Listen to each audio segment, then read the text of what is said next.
Good morning, good afternoon, good evening. Welcome to Martyn Lucas Investor. I'm Vaz. We are covering President Donald Trump. We'll start talking very shortly. He potentially should be addressing the end of the Iran war.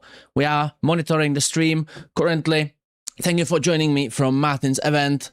It was very, very unprompted from Mr. President, but hopefully we will have some good news. Usually when we have these unscheduled, unprompted addresses, he always brings us some good breaking news. In the meanwhile, let's have a look at the markets. What is going on? Nasdaq is currently up 3.16%. Thank you very much for joining me. Hit the like button if you want this event to be promoted. We have more people in, we have more investors in, we can get more reaction, and we can see the sentiment around what is going on.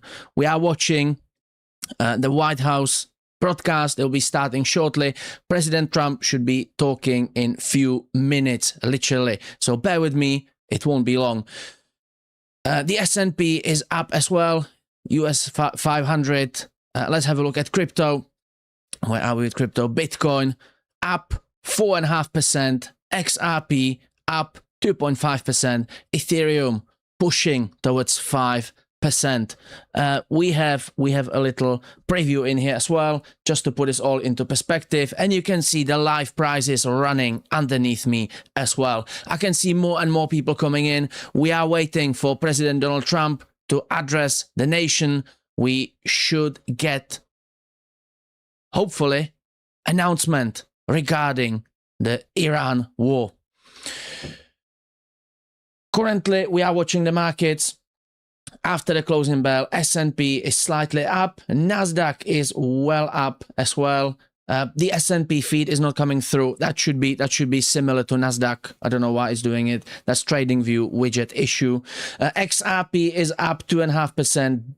Ethereum is up over 4.5%. Bitcoin is up over 4%. Leader Steve Scalise. We have a movement. Mr. President will start talking shortly. Bear with me. It's about to start right now. Let's get the audio feed through. You are watching Martyn Lucas Investor, and we are monitoring the live reaction of the markets to President's speech.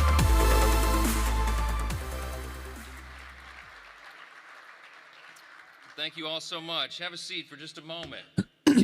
President Trump will be on the scene in a minute. President Trump's amazing property. How about a round of applause for this incredible venue? And the Congressional Institute, we're so grateful for bringing us all together as they have done for many years now. This is the best time to be together. It's the best place to be together. We have so much to celebrate. When we were here just last year, we were talking about being on the edge, on the verge of the dawn of a new golden era in America. And my friends, that is exactly what we are in the middle of now, the new golden era, new golden age. And that's because when voters gave us this mandate in the election of 2024, they wanted us to fix everything. As you know, every metric of public policy was an absolute disaster. And they gave the President of the United States, this president, 75 million popular votes. He won the Electoral College decisively, and along the way, and in large part because of his coattails, we had the largest popular vote ever in history for House Republicans, almost 75 million votes. That's right. So we came in with a mandate, and we came in with an agenda, and we began to work very hard. We worked hand in hand with the president to move that agenda along, the America First agenda. And the record of the first year of the Trump administration in the last couple of months has been promises made, promises kept, because we take the responsibility that we have been given by the people seriously. It's a restoration of common sense. We are bringing America back again, and it's largely because of the leadership of the gentleman that I'll introduce to you in a moment. He is the most active president, the most energized president, the most successful president, I believe, in my lifetime, and he's proven it over and over and over. And part of it is because he doesn't sleep, thankfully. He's got so much to do. And I know that because I get calls from him at 2 a.m. and 7 a.m., sometimes in the same day. He doesn't require a lot of sleep, thankfully, and he is the man for the moment. His achievements are incalculable. History will record that this president came at exactly the right time, on the eve of the 250th anniversary of the greatest nation in the history of the world, the most free, most successful, most powerful, most benevolent nation that has ever been.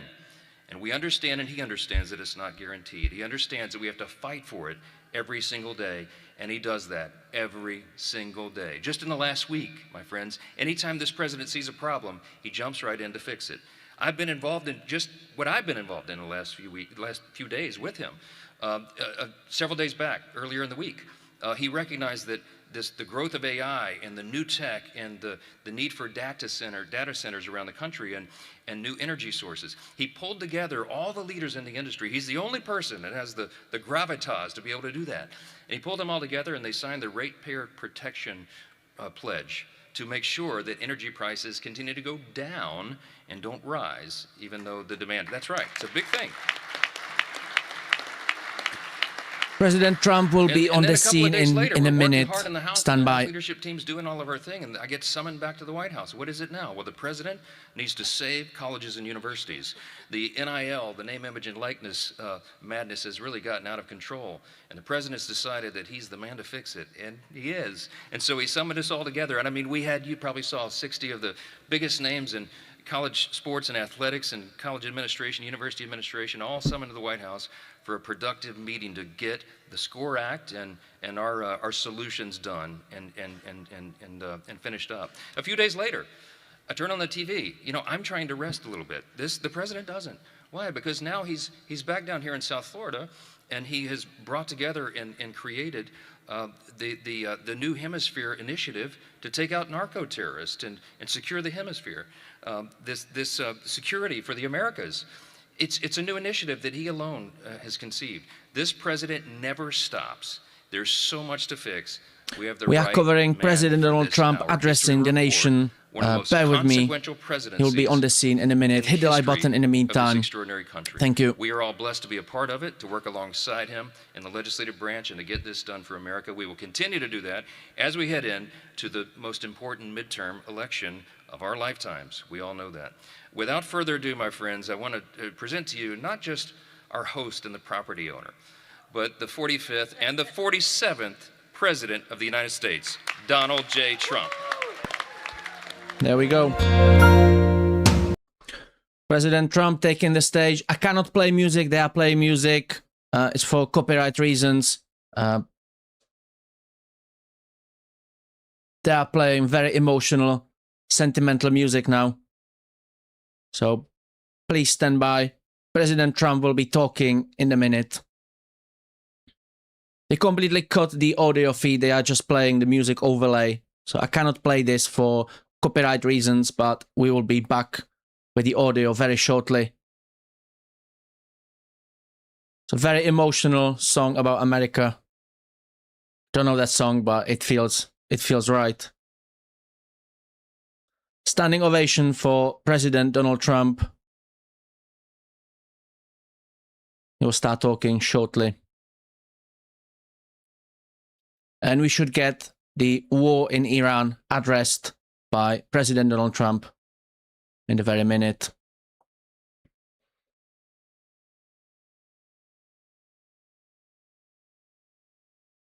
Okay, give us a few seconds. The music is still playing. I can't play the music feed for copyright reasons. They completely cut the audio. They are just playing the music overlay.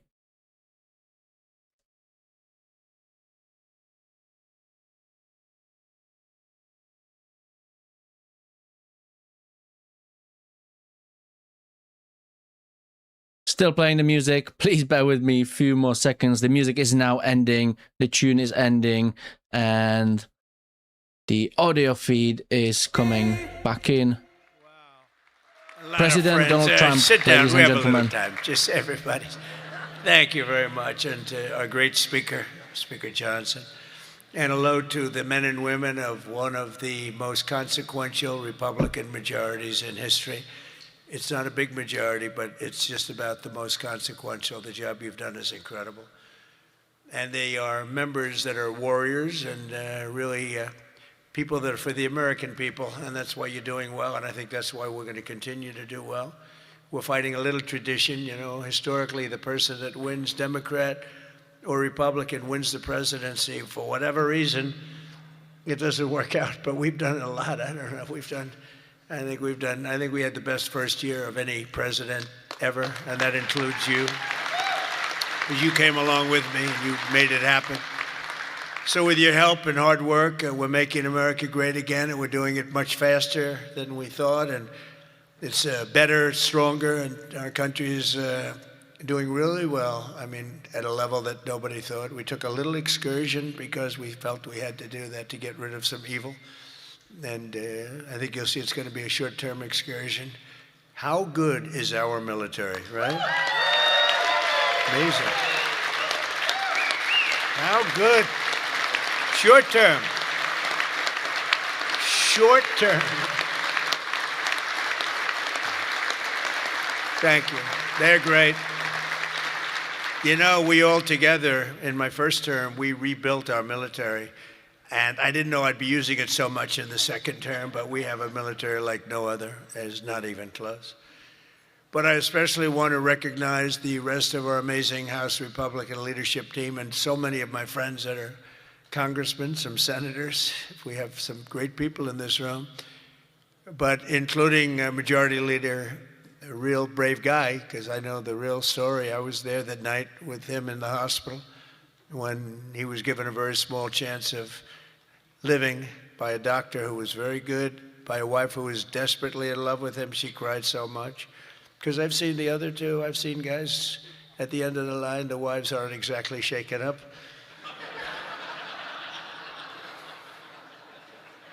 When they don't cry, when they have no tears or any sign of tears, this is not a good sign of a great marriage. But he must have a great marriage, because she was just devastated. She was going to lose her guy. But it worked out that the doctor said more blood was put into him than he's ever seen. He was in big trouble. I looked at him that night and I said goodbye to him, but he made it. He was brave, and look at the way he fought back from so many different things. Steve Scalise.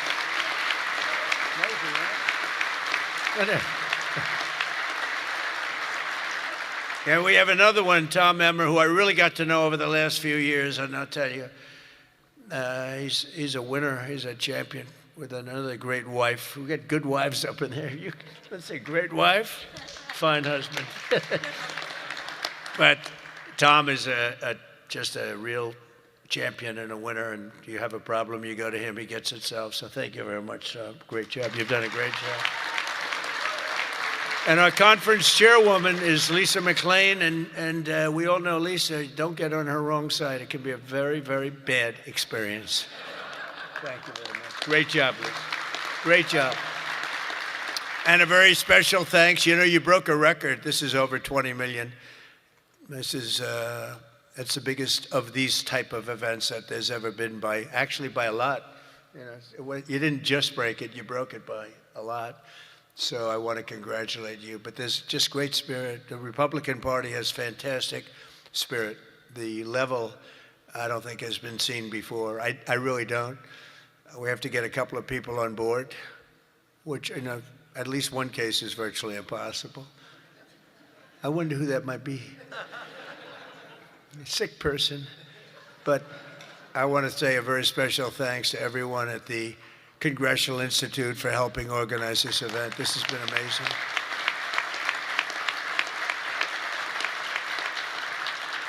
And over the past 9 days, we've been reminded of how vital our Republican majorities are.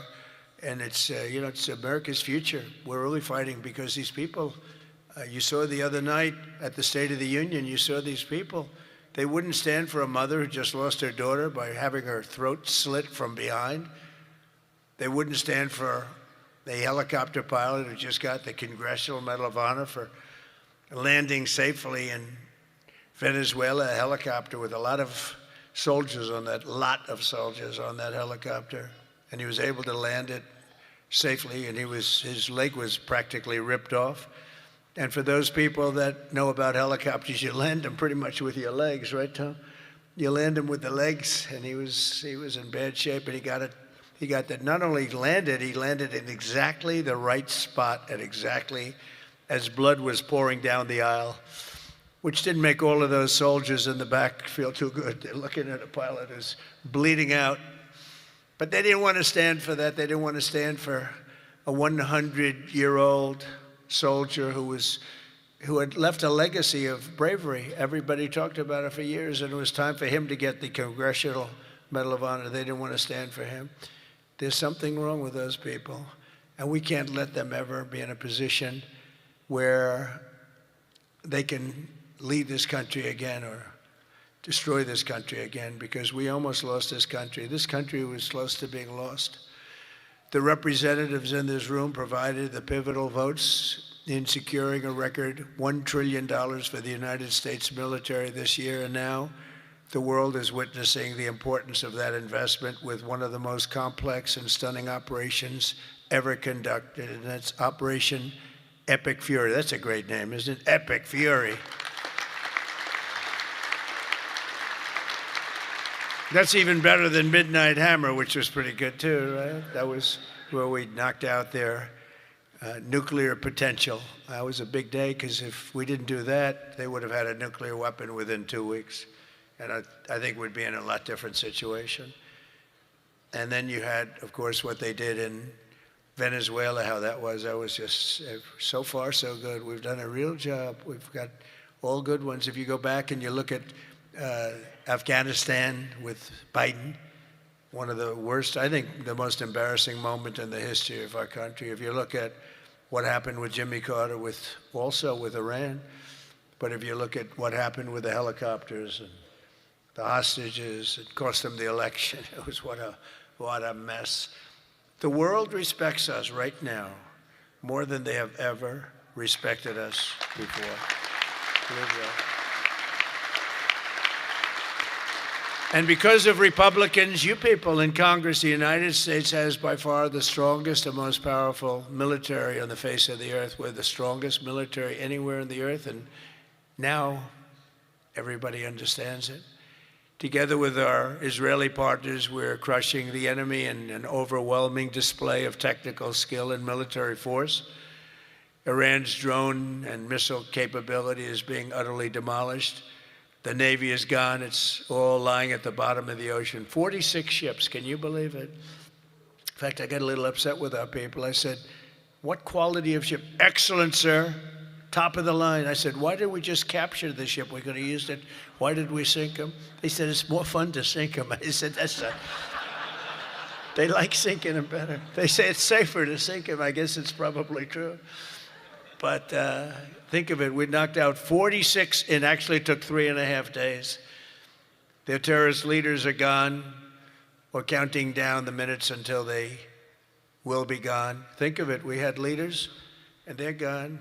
Then we had new leaders, and they're gone. And now nobody has any idea who the people are that are going to be the head of the country, and will not relent until the enemy is totally and decisively defeated.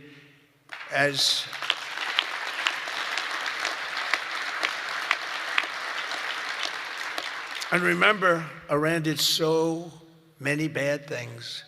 They were really, if you look at Soleimani, who was taken out, as you know that, but you know who.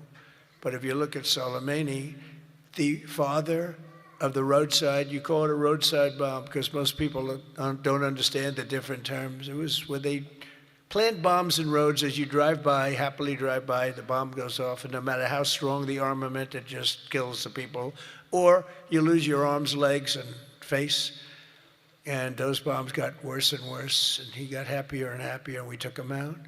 That was a big thing because he was the head. It might have been a much different story. They may have been much more capable than they are had he lived, because he was capable. He was vicious, violent, and capable. But we got rid of him first term. And we did so many things. I mean, we've done so many things, but as you know, on Saturday, I traveled to Dover Air Force Base to be with the families of 6 fallen warriors as they returned to American soil. And I know that everyone in this room joins me in sending our prayers and eternal gratitude to the families of those great heroes. Those families are incredible families, devastating to be. Hardest thing to do. You know, I've done it a lot. The hardest thing to do is to go to Dover because Dover is where, for the most part, a lot of the fallen, the warriors, the great young people that have died in war, they seem to mostly go to Dover. They come home to Dover. Dover does a great job of handling things. They have men assigned to the family. They have men and women that are incredible, assigned to the families. It's a beautiful thing, but it's also a very sad thing. But they all said one thing to me: make sure you win, sir. Make sure you win. They weren't playing games. They want to make sure. They said it. Everybody said it. They were separate, but everybody said the same thing: make sure you win. We will. We've already won in many ways, but we haven't won enough. We go forward more determined than ever to achieve ultimate victory that will end this long-running danger once and for all. 47 years, it should have been done a long time ago. The world would have been a different place had some president had the courage to go and do it. They should have done it many, many times. They had many opportunities. The United States of America is the greatest and most exceptional nation in human history, and will not be threatened by evil terrorists and lunatics any longer. We just can't do that. And, you know, when I always talk about how great our nation is, I don't know, I don't consider our nation very great for 4 years under Biden. We were a laughingstock all over the world. We were a laughingstock. So, you know, I say great, great, great, but I don't know, when you look at what happened with so many different things, the open border, 25 million people, many of them very bad people pouring into our country with open borders that just said, come on in, makes no difference. They emptied their jails into our country. 11,888 murders, 50% of which murdered more than one person. The drug dealers came in, the mentally insane came in, they emptied their mental institutions, they emptied their insane asylum. That's a step above a mental institution. They emptied them all right into our country, and we've done a great job of doing what we've done. Think of it, we have the lowest crime rate that we've ever had. We have the lowest murder rate in 125 years, and we're saddled with all of the problems of the criminals that were let in. You know, look, they're smart people. I know the people that run those countries, every one of them, and they're all streetwise, very smart, and I would do exactly the same thing. They emptied their jails into our country. I said that was going to happen when I heard that they were having open borders. I didn't believe that they were going to have it. When I realized that they actually were going to have open borders, I said, we're going to have every person in jail. We're going to have every drug dealer. We're going to have all these countries all over the world. The Congo, they emptied their jails all the way from the Congo to all parts of South America, Asia. They sent in their people in jail, murderers. Some of the worst people on earth got sent into our country. And I'll tell you what, ICE is unbelievable, what they have to put up with and how tough they have to be. That goes for Border Patrol, and it goes for law enforcement, our law enforcement people. But sadly, even as our service members are fighting bravely to protect America abroad, the Democrat minority in Congress is deliberately sabotaging our national security at home. And you're going through it right now, fellas. I mean, you're going through, it's not even believable. You know, we should be very safe right now, especially when we're attacking somebody that's evil, bad intention. But last week, 53 House Democrats voted against a resolution affirming that Iran remains the world's #1 state sponsor of terror. Who the hell would do that? I mean, almost every act, whether it's Hamas or Hezbollah, no matter what, you take a look, it's Iran or Iran-sponsored.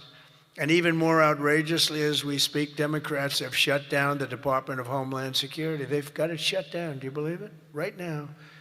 Because they care more about amnesty for illegal alien criminals than about protecting the lives of American citizens.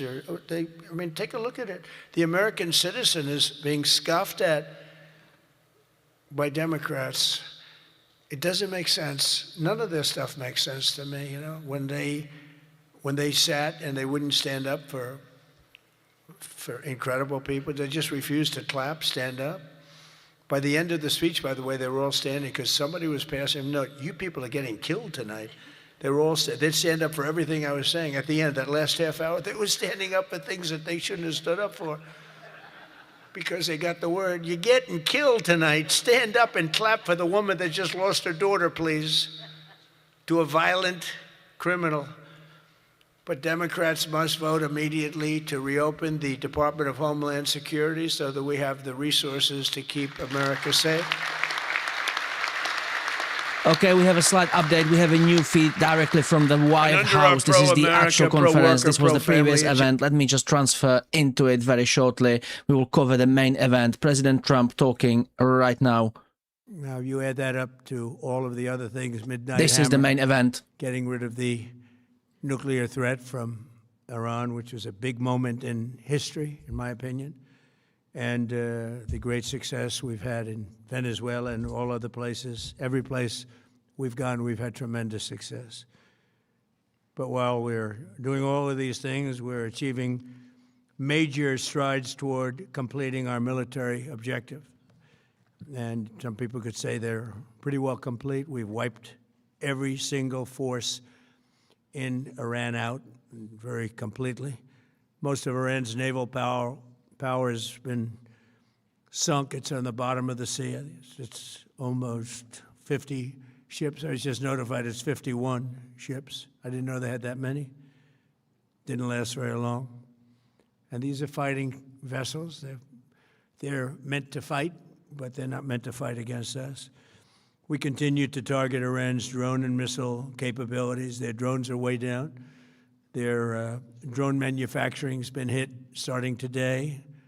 We know all of the places they manufacture the drones, and they're being hit one after another. Their missile capability is down to about 10%, maybe less. We're also hitting where they make missiles and where they deliver missiles.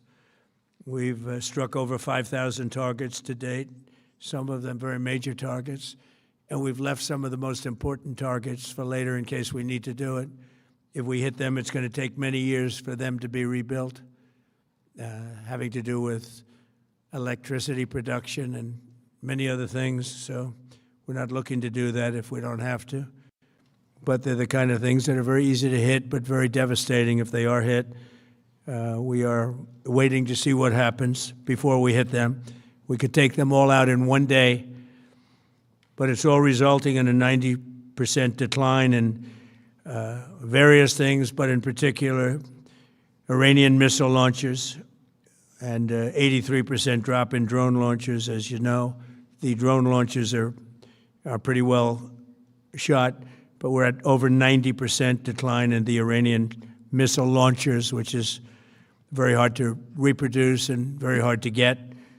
And usually what we were able to do through great equipment, a lot of smart people, as soon as they sent a missile up from a launcher, we were able to knock out that launcher within a period of 5 minutes or less, accurately right on the noggin. So now we have low-cost interceptors effectively combating Iranian drones, and our B-2 bombers recently dropped dozens of 2,000-pound bombs to destroy missile launchers all over Iran and buried deep under Iranian soil in many cases. The soil was no match. And we're also annihilating the manufacturing base that the regime uses to build drones and missiles at a rate that nobody thought was possible. We're knocking them out. We know where they all are. We're knocking them out very quickly. We're ahead of our initial timeline by a lot. I would say that we probably would not have thought after a month we'd be here, in addition to the fact that we've taken out the leadership twice and maybe 3 times. And we, as you know, we want to be involved. We don't want another president that maybe wouldn't be willing to do what I'm willing to do for the good of the world, for the good of our nation, to be stuck with a situation in 5 years or 10 years from now. So we think they should put a president in, or the head of the country in, that's going to be able to do something peacefully for a change. They've been doing this for 47 years, killing people for 47 years, whether it's the barracks or even the SS Cole where they were involved. Very strongly, they always denied it. But where they were very strongly involved, and all of the people that died through the roadside bombs, died and are right now walking around with no legs, no arms, a face that's been so badly damaged. The Iranian regime has been attacking Americans and spreading terror for 47 years, and despite these countless opportunities to renounce their nuclear ambitions, which they had just a short while ago, they told Mr. Witkoff, who is standing right over here, they said, they actually said, we want to keep building. Essentially, in a real nutshell, we want to continue to build nuclear weapons. If we didn't knock out Midnight Hammer, if we didn't knock out their Iranian potential, if we didn't do that with Midnight Hammer, they would have had a nuclear weapon. They would have used it long before now. And at a minimum, Israel would have been annihilated. I was very lucky that we had the courage to do that we had the talented pilots and the great equipment. The B-2 bombers are unbelievable. We ordered 25 more, by the way. The newer, better version. It's we have the greatest military in the world. We have the greatest equipment in the world by far. You see that no matter where we go. You still need the people, though, to operate it and to use it.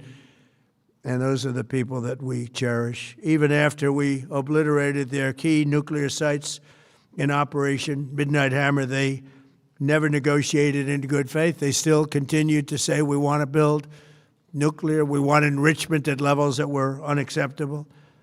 And they even turned down an offer for unlimited free nuclear fuel forever for civilian purposes. We had people offering them free nuclear fuel. They weren't interested in that because they wanted to build a nuclear weapon.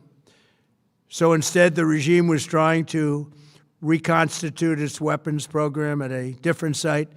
They couldn't go back to where they were, the 3 sites that we obliterated, but they were starting work at another site, a different site, different kind of a site, and that was protected by granite.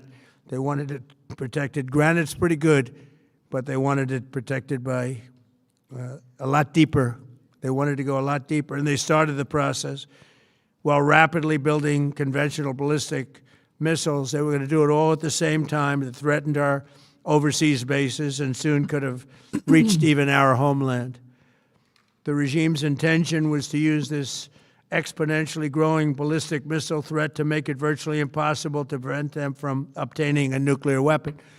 So as you probably saw, they had a tremendous number of missiles, most of which are now being used or destroyed, and very unsuccessfully used because we have been able, for the most part, to shoot them all down. The markets are green, they are liking it. The Patriots This is the live update from the markets. And other things. And the laser technology that we have now is incredible. It's coming out pretty soon. Where literally lasers will do the work of, at a lot less cost, do the work of what the Patriots are doing or what other things are doing.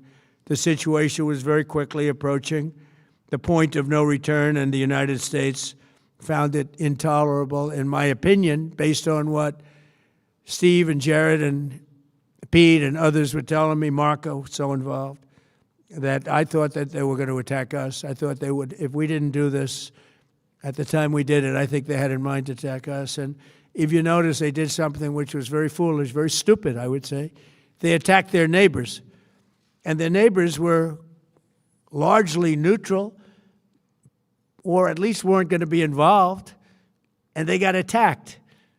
And it had the reverse effect. The neighbors came onto our side and started attacking them, and actually quite successfully. If you look at Saudi Arabia, you look at UAE, Qatar, and others, but they were strong and they were smart, but they got attacked. Nobody, when I first heard it, I said, no, somebody made a mistake. There was no mistake. UAE had over 1,000 missiles shot at it, knocked them almost all down. On the very first day I came down the escalator in 2015, I said, quote, I will stop Iran from getting nuclear weapons, and all I'm doing is keeping my promise. Think of that. That was in 2015. I said it. It was a threat then and a much bigger threat now, but no longer a threat, not for a long time anyway. We want to keep it that way. As we continue Operation Epic Fury, we're also focused on keeping energy and oil flowing to the world. and I will not allow a terrorist regime to hold the world hostage and attempt to stop the globe's oil supply. And if Iran does anything to do that, they'll get hit at a much, much harder level. I will take out those targets that were easy and that I mentioned just before. We'll take them out so quickly, they'll never be able to recover, ever. If they want to play that game, they better not play that game. In the long run, oil supplies will be dramatically more secure without the threat of Iranian ships, drones, missiles, nuclear menace, or anything. So the Strait of Hormuz is going to remain safe. We have a lot of Navy ships there. We have the best equipment in the world, inspecting for mines. Again, most of their ships are down at the bottom of the sea, but we will hit them so hard that it will not be possible for them or anybody else helping them to ever recover that section of the world if they do anything. In recent years, the regime and its terror proxies have launched attacks on hundreds of commercial vessels. We're putting an end to all of this threat once and for all, and the result will be lower oil prices, oil and gas prices for American families. We've done that. We've done it. We brought it very low. This was just an excursion into something that had to be done. We're getting very close to finishing that, too. In the meantime, during this brief disruption, the United States is offering political risk insurance to any tankers operating in the Gulf. So we're putting up risk insurance. We'll perhaps go alongside of them for protection. We don't think it'll be necessary if it is. And if they do anything, the price will be incalculable. It will be so great that they will have wished they never did it, because you have to keep the straits flowing. With all of that, it affects other countries much more than it does the United States. It doesn't really affect us. We have so much oil. We have tremendous oil and gas, much more than we need. We have Venezuela now as our new partner, great partner. They've worked out so wonderful. We're working with the administration, the president, and it's a massive source of oil, gas, everything. But we're in a very good position, but very unfair to other parts of the world, like China as an example. I mean, we're doing this for the other parts of the world, including countries like China. They get a lot of their oil through the straits. So we're doing this. We have a very good relationship with President Xi in China. I'm going there in a short period of time, and we're protecting the world from what these lunatics are trying to do, and very successfully, I might add. We're also waiving certain oil-related sanctions to reduce prices. So we have sanctions on some countries. We're going to take those sanctions off till this straightens out. Then who knows, maybe we won't have to put them on. There'll be so much peace. But when the time comes, the U.S. Navy and its partners will escort tankers through the strait if needed. I hope it's not going to be needed, but if it's needed, we'll escort them right through. And we have the greatest mine-sweeping ability. We have the greatest ships, and all of we know exactly where they're placed. We'll get them out of there very fast, but we hope we don't have any of that. And again, if they do that, if they play that game, we're going to hit them at a level that they have not seen before. So we're winning very decisively. We're way ahead of schedule. Our military is the greatest in the world, with the greatest equipment and the greatest people in the world. Nobody's ever seen anything like it. Iran's a very powerful country. They were going to take over the Middle East. If we did not hit them, they were going to take over the Middle East. They had thousands and thousands. Since their last hit, they had thousands and thousands of missiles and everything else. Most are now destroyed. But they were going to take over the Middle East. Those weapons were aimed at Middle Eastern countries that had nothing to do with this. They were going to take over the Middle East, and they were going to try and destroy Israel. So we stopped it with good timing, and we're very proud to be involved in this, and it's going to be ended soon. And if it starts up again, they'll be hit even harder. Thank you very much for being here. Go ahead. Any questions? Thank you so much. Go ahead. Do you approve of Iran's new supreme leader? And secondly, can you tell us more about your call with Russian President Vladimir Putin today? Yes. What did you discuss? Yes, I had a very good call with President Putin. We had a lot of people on the line from our side, from his side. We were talking about Ukraine, which is just a never-ending fight. And look, there's tremendous hatred between President Putin and President Zelensky. They can't seem to get it together. But I think it was a positive call on that subject. And we obviously talked then about the Middle East. And he wants to be helpful. I said, you could be more helpful by getting the Ukraine-Russia war over with. That would be more helpful. But we had a very good talk, and he wants to be very constructive. Yeah, please. Yeah, please. Thank you, Mr. President. On Iran, you called it an excursion. You said it would be over soon. Are you thinking this week it will be over? No, Are you talking but soon. about days? I think soon. Okay, and with respect Very to... soon. Look, everything they have is gone, including their leadership. In fact, there are two levels of leadership, and even actually, as it turns out, more than that. But two levels of leadership are gone.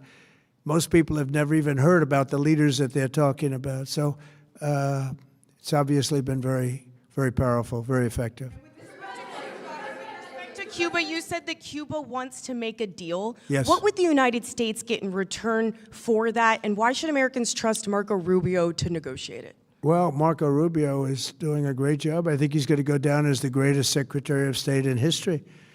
Look at what we've done as a presidency. Look at what we've done as an administration. They trust Marco, and so do the American people trust. He's been successful no matter where he's been. He also speaks the language, which is always nice and always helpful.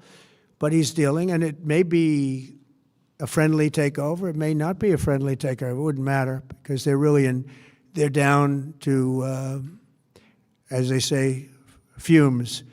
They have no energy. They have no money.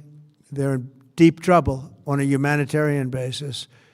And we don't want to see that, but they were very, very bad to a lot of people, as you know, and a lot of people living the Cuban-American vote, which I got at record levels. Very important. Those people are very important to me. I know what they went through. They went through hell. Some of them have gone on to be some of the most successful people in the country. Cuban-American business people, some of them are like the most successful in the country. And a lot of them are friends of mine because I've been fighting this battle with them for a long time. Oil falling sharply. The Castro regime was brutal. But they lived off Venezuela. Now they don't live off Venezuela. Sends them no energy, no fuel, no oil, no money, no nothing. They lived without Venezuela. They couldn't have made it. And we cut them off from everything else. So, yeah, they're going to make either a deal or we'll do it just as easy anyway. Yeah. Please, go ahead. There's footage that shows that an American missile strike and a Tomahawk missile likely destroyed that Iranian girls' school. So will the U.S. accept any responsibility Well, I for haven't that strike? seen it, and I will say that the Tomahawk, which is one of the most powerful weapons around, is used by, is sold and used by other countries, you know that. And whether it's Iran, who also has some Tomahawks, I wish they had more, but whether it's Iran or somebody else, the fact that a Tomahawk is very generic. It's sold to other countries, but that's being investigated right now. Yeah, please. Thank you. Mr. President, you've said the war is, quote, very complete, but your defense secretary says this is just the beginning. So which is it, and how long should Americans be prepared Well, I think for you could this war say to it last both. for? It's the beginning of building a new country, but they have no Navy, they have no Air Force, they have no anti-aircraft equipment. It's all been blown up. They have no radar, they have no telecommunications, and they have no leadership. It's all gone. So, you could look at that statement. We could call it a tremendous success right now as we leave here. I could call it, or we could go further, and we're going to go further. But the big risk on that war has been over for 3 days. We wiped them out in the first 2 days. When you think about it, it's incredible. We wiped out a big Navy, very powerful Navy. These were ships, these were serious ships. These were ships that you buy when you want to win battles. They're They're all on the bottom floor. The sailors are all running off the ships. They refuse to get on the ships. The Air Force is gone. Everything's gone. The missiles are down to a trickle. The drones are down to probably 25%, and they'll soon be down to nothing. We'll have where they manufactured the drones are under fire as we speak. They're being hit. So the rest is going to be a determination as to my attitude, along with the people in the Trump administration, what we want to do. Thank you. Yeah, please. Can I ask you, you mentioned you were going to waive certain additional oil waivers or sanctions. Can you talk a little bit more about that and address in particular? Well, are we're you looking to considering keep the measures oil like- prices down. We went artificially up because of this excursion into a very positive thing. I mean, this was an excursion that a lot of people wouldn't have done. I knew oil prices would go up if I did this, and they've gone up probably less than I thought they'd go up. But I don't think anybody thought we were going to be this quickly successful. This was a military success, the likes of which people haven't seen. We have the best military. We have the best equipment. We have, I believe, the best generals. We have the best. And this went very quickly. We talked about that with President Putin. He was very impressed with what he saw because nobody's ever seen anything quite like it. You know, Iran was a very powerful military country with all of the missiles. Now, you had the double attack. You had the original attack with us and Israel, and that knocked them for a loop. Then you had the B-2 bombers, which took out their nuclear capability, and they would have had a nuclear weapon within 2 weeks to 4 weeks. And they would have used it long before this press conference. And we might have had a much different press conference if we had a press conference at all. But it's been amazing. The military success that we've had is truly unprecedented. You said, you've told your congressional colleagues that you will not sign any piece of legislation until the Save America Act is passed.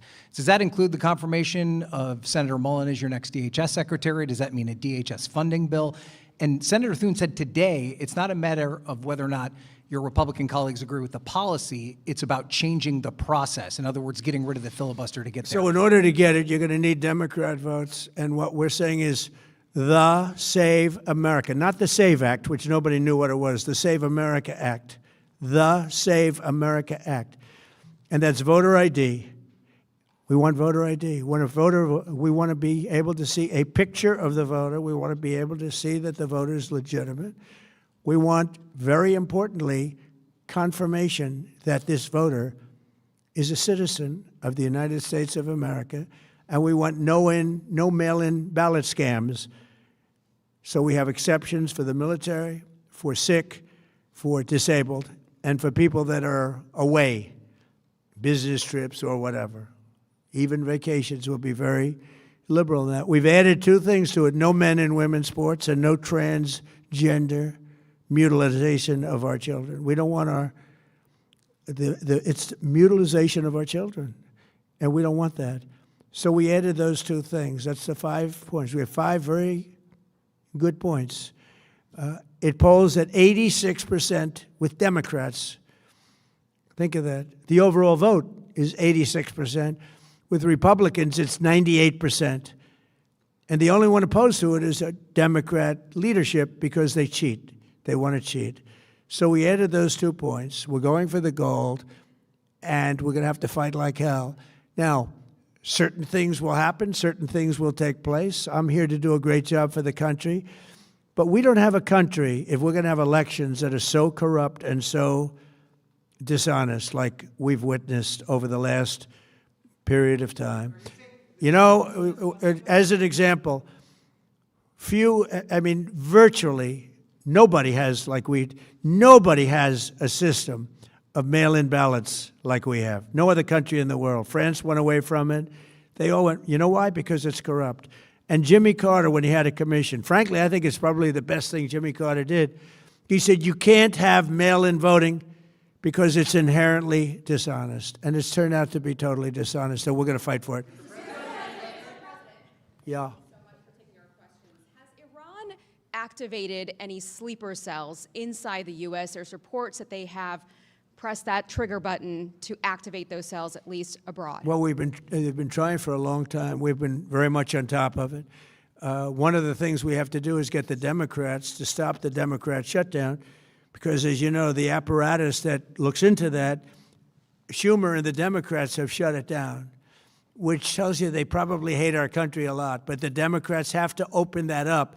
But we've got very, very good intelligence into that. We know a lot of different things that have happened that have been very bad. A lot of them came in during the Biden open border period, but we have them under, we've got them, we're watching every single one of them. Yeah, we know a lot about them. The biggest problem we have is the Democrat shutdown. We know a lot about them, but the shutdown doesn't allow us to do what we have to do. Have to take him out? Does he have a target on his back? You mean the new supreme leader? You mean the son? How can there be an Iran with Well, another I don't want to say that, but you know, I was disappointed because we think it's going to lead to just more of the same problem for the country. So I was disappointed to see their choice. Thank you, sir. You've said you have someone in mind to be the new Iranian leadership, if not the Ayatollah's son. What are you looking for in that person? Are you looking at someone internal, given that you just said that their leadership has been decimated? I like the and idea of, internal and eternal, come to think of it. But I like the idea of internal because it works well. I mean, I think we've proven that so far in Venezuela. We have a woman, Delcy, who has been, president of the country, very respected, she's doing a great job. And it's, no disruption. We had, as you remember, Iraq, where everybody got fired. The military got fired, the police got fired, the politicians got fired. There was nobody. And you know what they turned into? ISIS.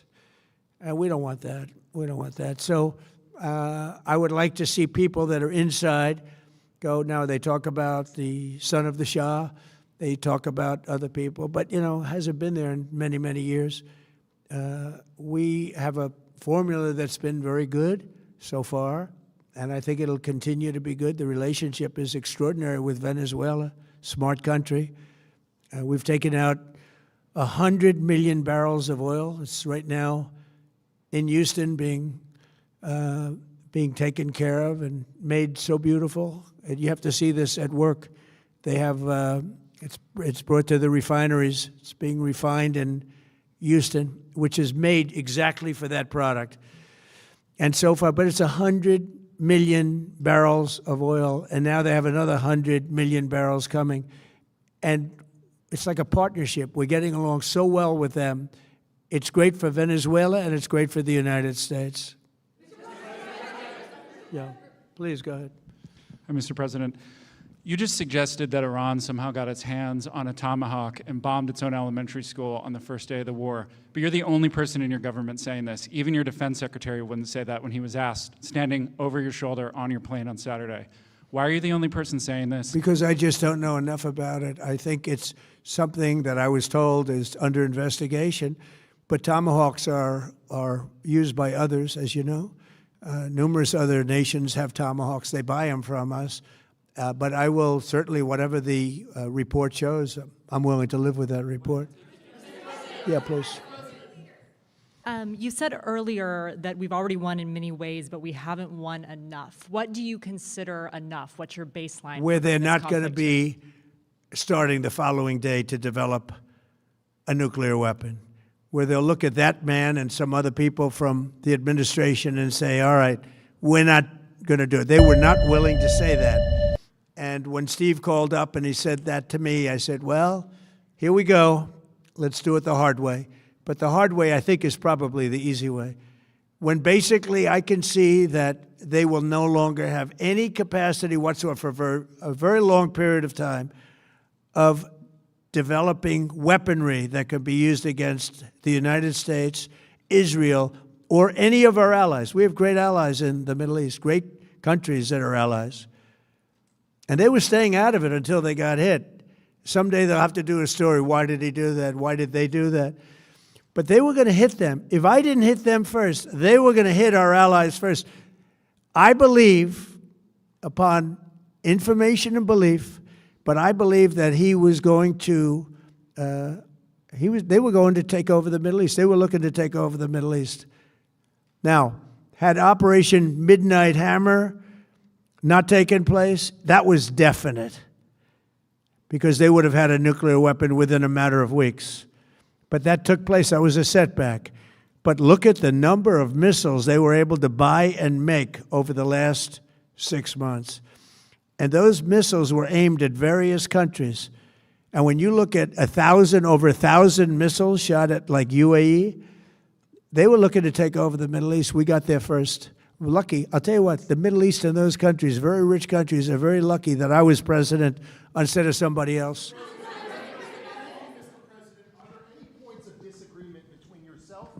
Vice President when it comes to U.S. action in Iran? I don't think so, no. No, we get along very well on this. He was, I would say, philosophically a little bit different than me. I think he was maybe less enthusiastic about going, but he was quite enthusiastic. But I felt it was something we had to do. I didn't feel we had a choice. If we didn't do it, they would have done it to us. I felt, based on the negotiations that were being had by Steve Witkoff and Jared Kushner and Marco and Pete, and everybody was involved, I felt that they were looking to tap us along before they hit, and I thought they were going to hit. And if they hit us first, that would have been a very bad thing. In the back, please, in the back.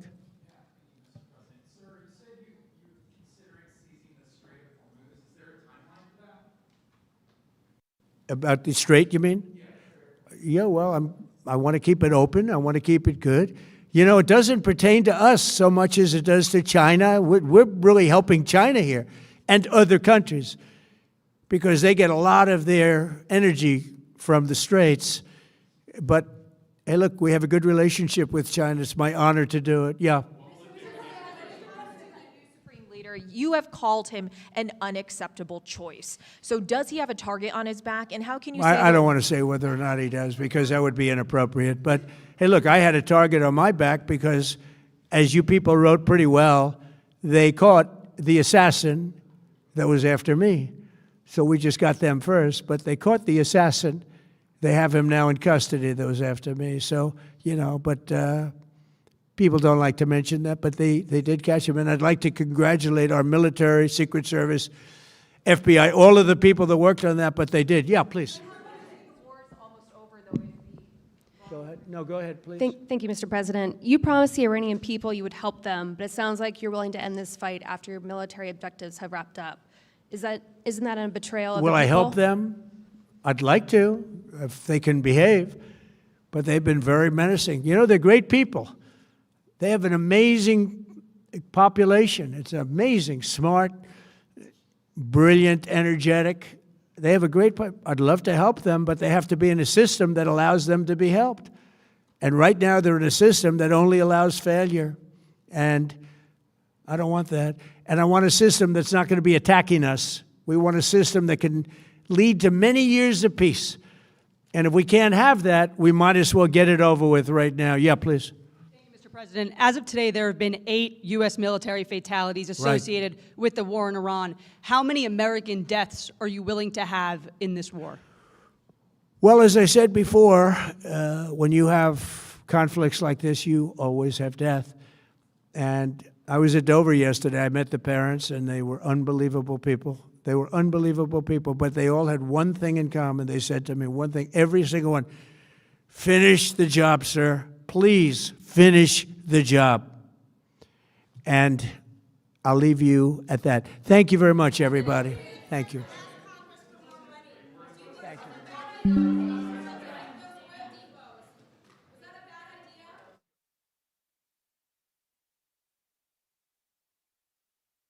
That was Mr. President Trump. Not much of an update, really. The markets, however, are up. If you look at NASDAQ, the S&P, that is slightly delayed. I don't know why it's reading it for the after hours, but the S&P is up, NASDAQ is up, Bitcoin holding up, XRP holding up, Ethereum holding up. The only thing slightly sideways and slightly down is gold and silver slightly upwards. If we break this down here, We break this down here. Oil had a good dip on the hint of Donald Trump's announcement, now sitting at $86. Let's have a look at crypto. Bitcoin, 68,839. XRP, $1.37. Ethereum, just over $2,021, above 2,000. And if we have a look at gold, you can see gold took a slight dive, but it's still going relatively sideways. Silver, let me just zoom out. Silver has been running up. After hours, we just have a very little push, and there is oil for you. If we have a look at the overall markets, we have the S&P here. We have the S&P here going sideways after hours. Got NASDAQ copying pretty much S&P. We have the volatility index, which is massively down. And UK, the London exchange, is copying pretty much the S&P.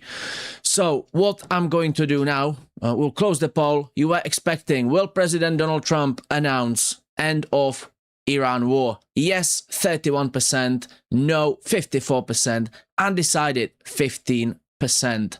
Right, let's end the poll. What I'm going to do now, don't go anywhere. We have breaking news. We have the future at our doorstep. We are talking the Jetsons. We are talking flying taxis are coming literally to the United States. And we could see flying taxis taking for the skies this year.